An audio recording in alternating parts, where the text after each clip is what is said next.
আজকে আমরা শিখব সি কে কোথায় আমরা স সাউন্ড করি এবং কোথায় ক সাউন্ড করি।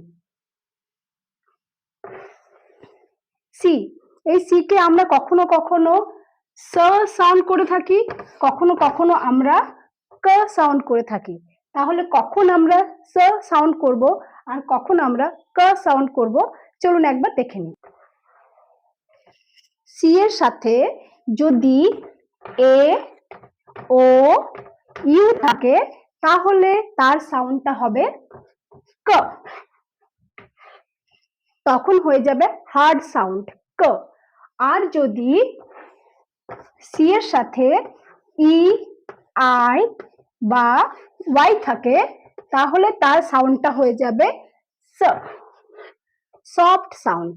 আমি আরেকবার বলে দিচ্ছি, সি এর সাথে যদি এ ও এবং ইউ থাকে তখন তার সাউন্ড হয়ে যাবে ক, এবং সি এর সাথে যদি ই আই এবং ওয়াই থাকে তখন তার সাউন্ড হয়ে যাবে স।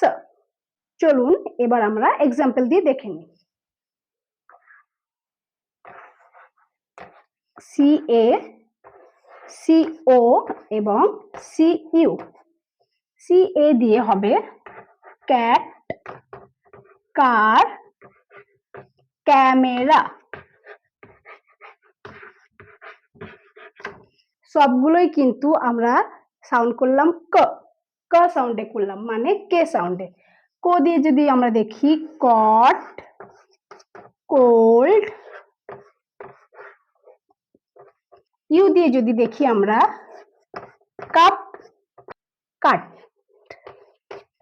এই সবগুলোতে কিন্তু সি এর সাউন্ডটা হয়েছে কে এর মতো, মানে ক।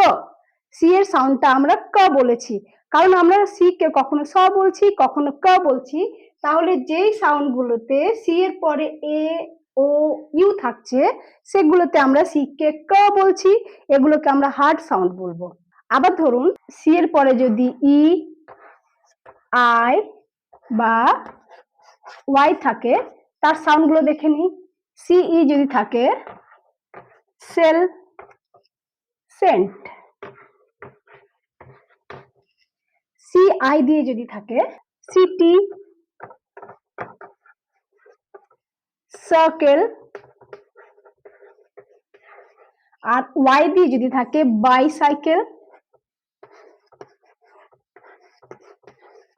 বা সাইকেল, আমরা সাইবারও বলতে পারি। এই সবগুলিতে আপনারা খেয়াল করে দেখুন সি এর পরে ই আই বা ওয়াই রয়েছে, সব সাউন্ডই কিন্তু আমরা বলছি সতে, সব সাউন্ড আমরা বলছি সতে, সফট সাউন্ড। যেমন দেখুন সেল, আমরা কেল বলছি না, আমরা বলছি সেল, কারণ সি এর পরে এখানে ই আছে। Cell, cent, city, circle, bicycle, cycle, cyber, সবগুলোরই সাউন্ড কিন্তু এখানে স দিয়ে হচ্ছে। বুঝতে পারলেন? তাহলে কোথায় সি কে আমরা ক বলবো এবং কোথায় সি কে আমরা স বলবো। আশা করি আপনারা বুঝতে পেরেছেন। আরো জানতে আমার পেজটিকে ফলো করুন। Bye bye.